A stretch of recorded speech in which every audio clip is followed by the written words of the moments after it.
Hello class, welcome to 5.3 part 2.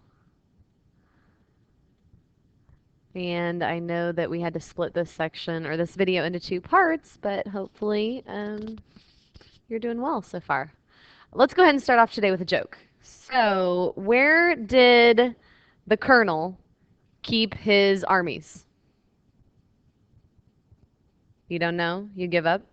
The colonel kept his armies in his sleeveys. But ching.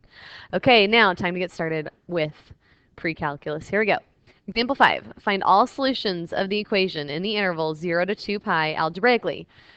When it's quadratic, I want you to extract square roots. Okay, so we'll have to talk about what that means. Extracting square roots means that, I'll go ahead and tell you right now, you will isolate the x squared term. So in a situation, let me show a different situation than that. If we had x squared minus 9 equals 0, extracting square roots means isolating the quadratic term. So x squared equals 9. And then this is extracting square roots by square rooting. So x equals plus or minus 3. That's what that is. Okay, so looking at this next problem, the sine of x plus the square root of 2 equals negative sine of x. The skill that I need to use here is I need to bring my variables all to the same side. If you recall, this is kind of like taking x plus the square root of 2 equals negative x. If you wanted to solve that problem, you would get your x's to be on the same side. So you would probably subtract x from both sides. And that would give you the square root of 2 equals negative 2x. So that's what we're going to do here. Move sine of x to be over here with his buddy. Okay, in this case, we have the square root of 2 equals, if we have a negative sine of x and a negative sine of x, we have negative 2 sine x. Our next task is to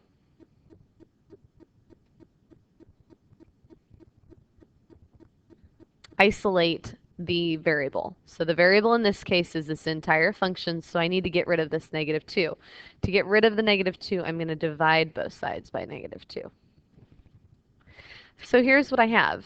I have the sine of x equals negative root 2 over 2. Now the directions for this one ask you to solve in between 0 and 2 pi. So I'm in radians. It's asking me where the y values are negative root 2 over 2. Well, the y values are negative in the third and fourth quadrant on the corners. So this corner, starting at 0, going around, is 5 pi over 4.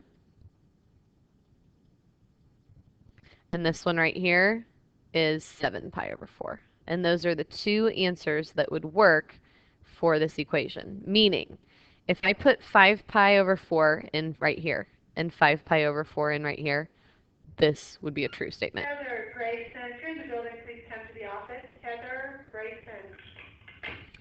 On the next problem, part B, cosine squared x minus 1 equals 0, we need to extract square roots. I see a quadratic term, but there is no linear term. There is no cosine of x. So what I want to do is I want to isolate cosine squared to prepare to extract square roots. So I'm going to add 1 to both sides. Cosine squared x equals positive 1. Extracting square roots means you square root both sides. So cosine of x is equal to, very careful, square root of 1 is 1, but whenever you draw that square root sign and you have an unknown over here, you've got to think of plus and minus.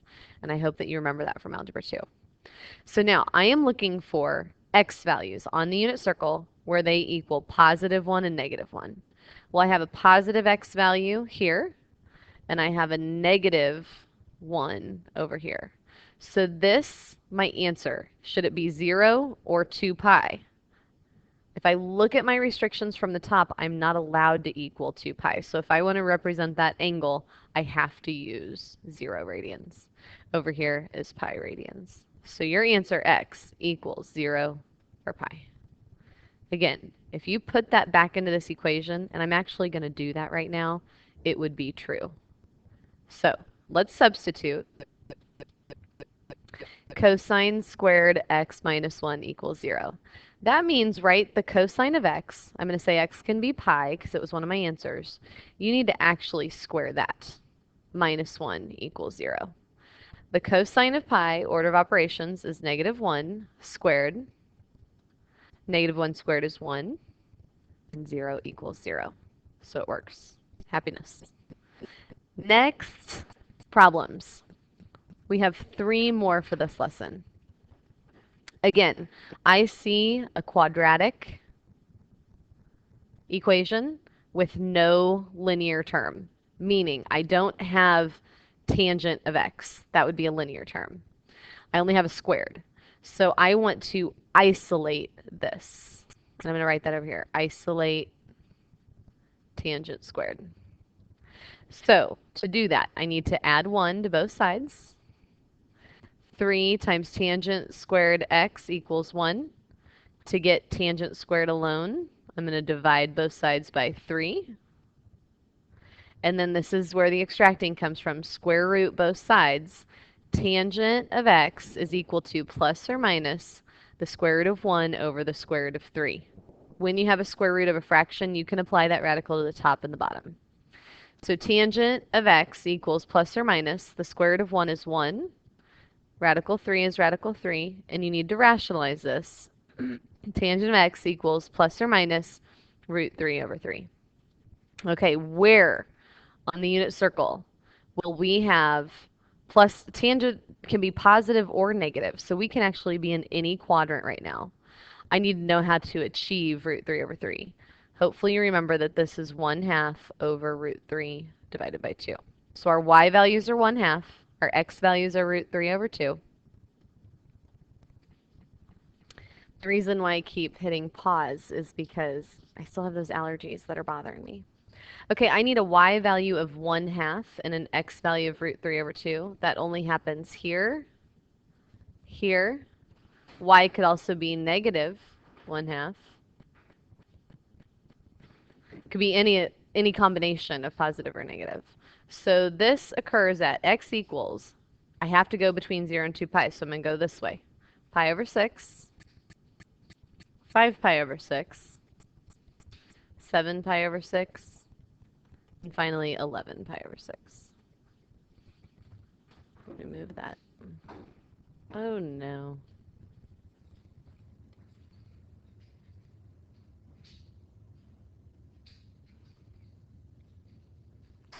Two more problems.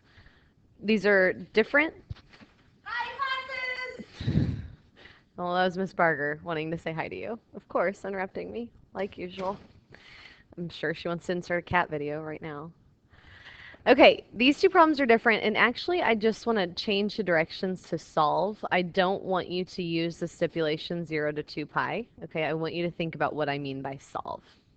Now, this one has an issue because I have sines and cosecants. It's kind of like having x's and y's. It's really important that you change and you want them all to be the same variable.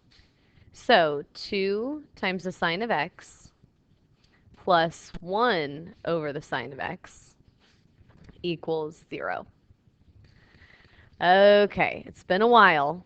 When I look at this problem, I realize that I can never solve for unknown denominators, and I need to get rid of it. I need to move it up to a numerator. In order to do that, I need to multiply every single thing by sign. So if I multiply this by sign, and this by sign, and this by sign, I would end up with 2 times sine squared x plus, this reduces to 1, equals 0. Now, I have a quadratic that I can isolate sine squared and then extract square roots. So I'm going to subtract 1 from both sides. 2 times sine squared x equals negative 1. Divide both sides by 2. Sine squared x equals negative 1/2.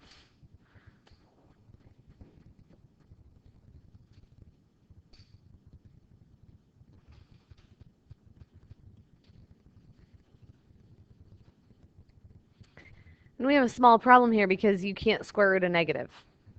So one of two things happened. Either I copied the problem down wrong, or I have mistaken what the answer should be, and that's probably not the case. So let me go ahead and move to E, and then I'll jump back and finish that one.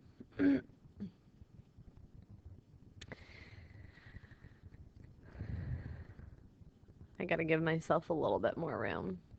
And I want to look up this example and see if I did it incorrectly. Okay, looking at this problem, I actually have something that's cubed. So I have to make a decision. Usually on a sine cubed, I want to set this equal to 0. So one thing I absolutely do not want to do is divide by sine of x. Do not do this. It's bad. Don't do that. What happens is it eliminates answers, okay? It makes some possibilities go away. So instead, we're going to set it equal to 0. So sine cubed of x minus sine of x equals 0. Hopefully you're looking at two of the same terms and realizing that you can factor. So take out a GCF. Sine of x equals sine squared x minus 1. This kind of incorporates quadratics and it incorporates factoring. So I know that either this part has to equal 0 or this part has to equal 0 for this to work. So sine of x equals 0 or sine squared x minus 1 equals 0. So this is saying, where are the y values equal to 0? Well, my y values are 0 on the unit circle here and here. And since I said solve, that means that you need to use an n in your answer. So x equals n pi. That would give me 0 pi. It would give me 1 pi, 2 pi, 3 pi. So that just requires a little bit of thought. Next one, I'm going to isolate the quadratic term, add 1 to both sides. So sine squared x equals 1, and I'm really happy that it's positive 1. Square root both sides. Sine of x equals plus or minus the square root of 1, which is 1. So I need to know where my y values are equal to plus and minus 1. So how do I achieve this using n? Well, the way I think about it is that I need to start at pi over 2, because that's where I'd go first. And then I can either add pi, or I can add 2 pi, or I can add 3 pi, or 4 pi. So we're going to do pi over 2 plus n pi.